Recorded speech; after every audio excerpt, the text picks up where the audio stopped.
Good morning and welcome to Almus Market Mornings, your daily dose of global financial updates with me, Swaraj.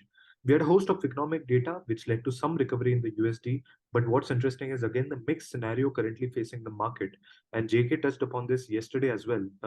While the DM currencies like Euro and GBP have lost out against the US dollar, the Asian pairs like Yuan or the Korean won have gained a little bit against the USD. A possible impact of the new measures announced by the PBOC. Mortgage rates are being revised downward, as well as the requirement of down payments for buying property. Good morning, JK. Is this the kind of stimulus China was requiring to boost consumption? What do you think? Good morning, Swaraj. Yeah, but definitely, the looking at the slump the economy has been going through, I mean, nothing is enough. That's how it looks like, and but they are not letting it go. They are continuously on something or the other. So today's morning's decision to cut the reserve requirement for forex by 2 percentage points was another big step. That was mainly aimed towards reading in the dollar against the yuan, and it has reacted reasonably.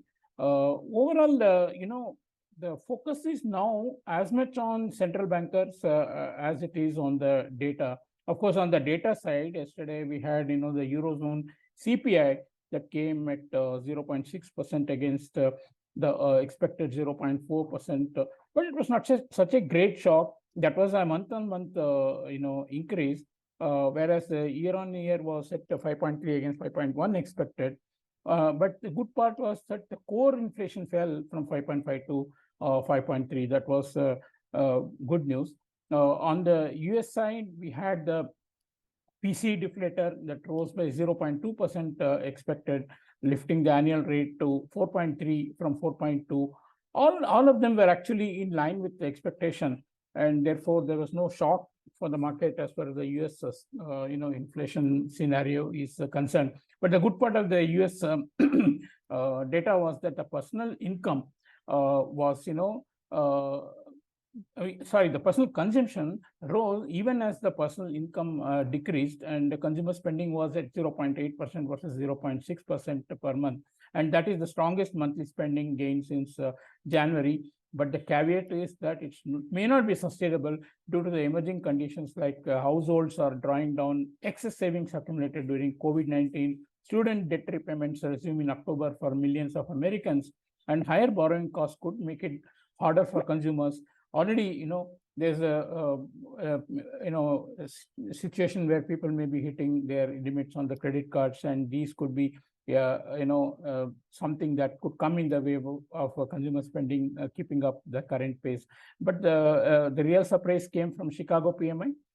This is an index which is incorporating the results from manufacturing firms in and around the Chicago area. A surprise jump to 48.7, well above the market expectation of 44.3. And this is the third consecutive month in which the index has increased. Weekly jobless claims were also lower by 5,000, rather 4,000 compared to last month, and that was another good news.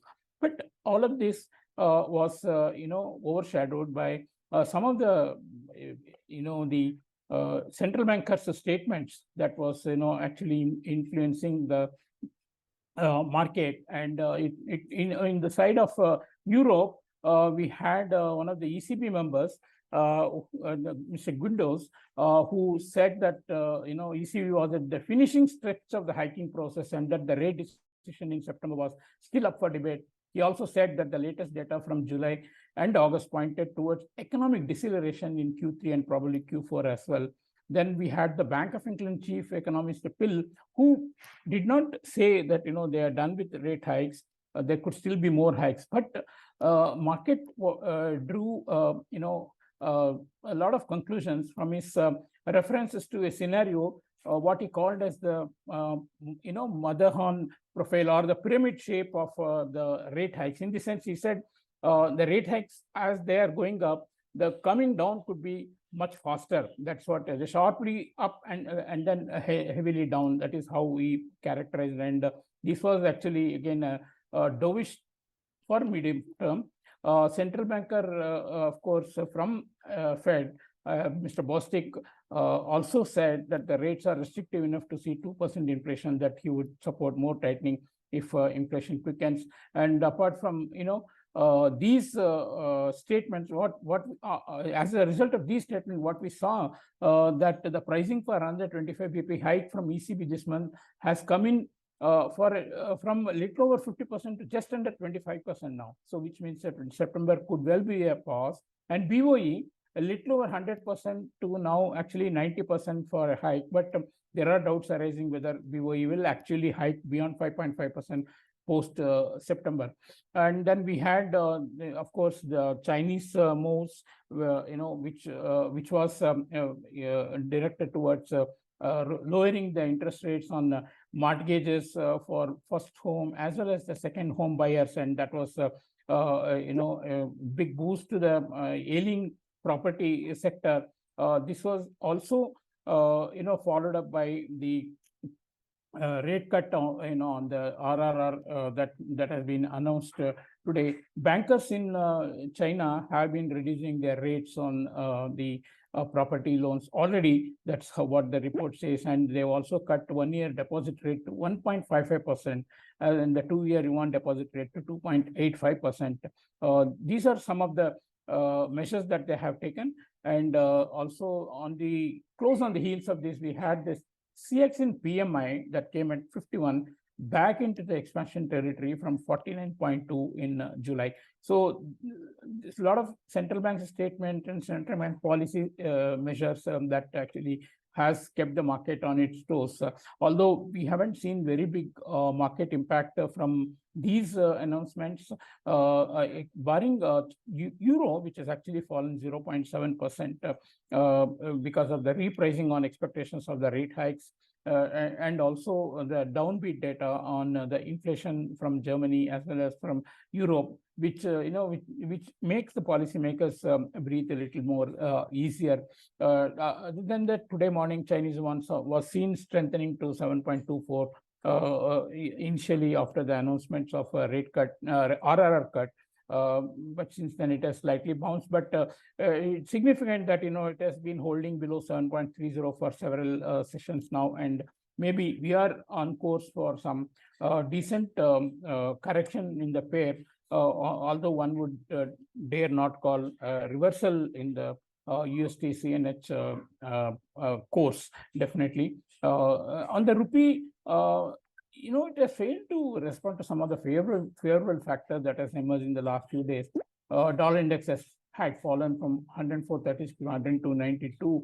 And with the strong rally in euro and GBP, then the yields on US treasuries across channels had fallen 25 basis points, and then Chinese Yuan itself has been correcting down. But despite all this, rupee's inability to capitalize has been very starkly visible, and this could be due to the reduced inflows and then outflows from corporates, like we heard about some stake sale and repatriation, oil prices settling above 80 levels, which is likely to worsen the trade balance going forward.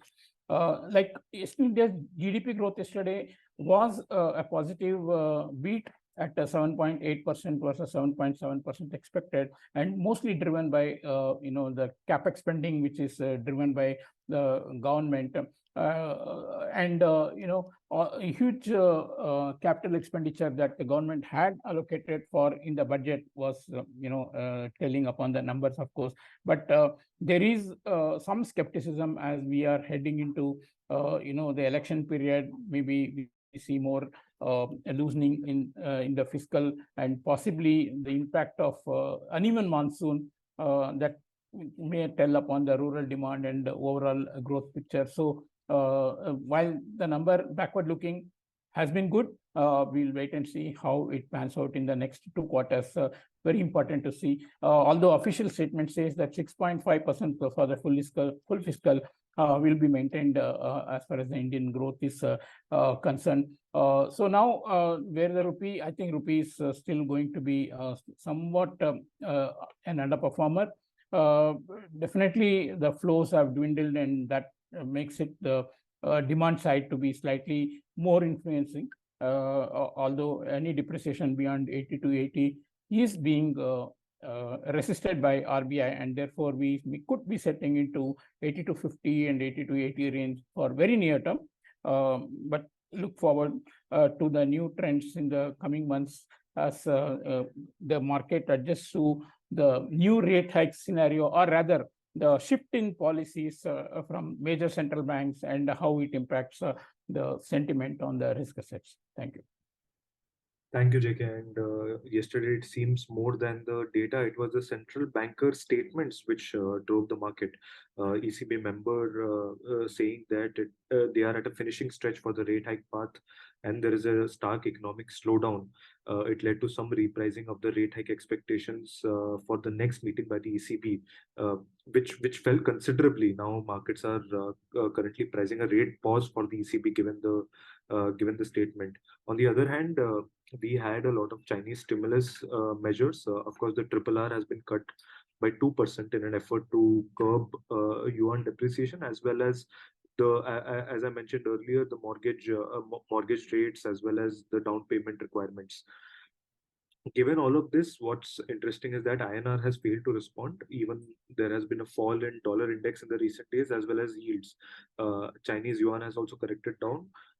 So what's really bothering INR is probably the reduced inflows plus the outflows, which we have been hearing due to repatriation of stake sales. And on the domestic front, GDP growth was also quite positive, coming in at 7.8% versus 7.7% expected, mainly due to the capex spending by the government. That's it from us today. Thanks for listening. Tune in on Monday as we bring you the fresh updates from the financial markets. Thanks for listening.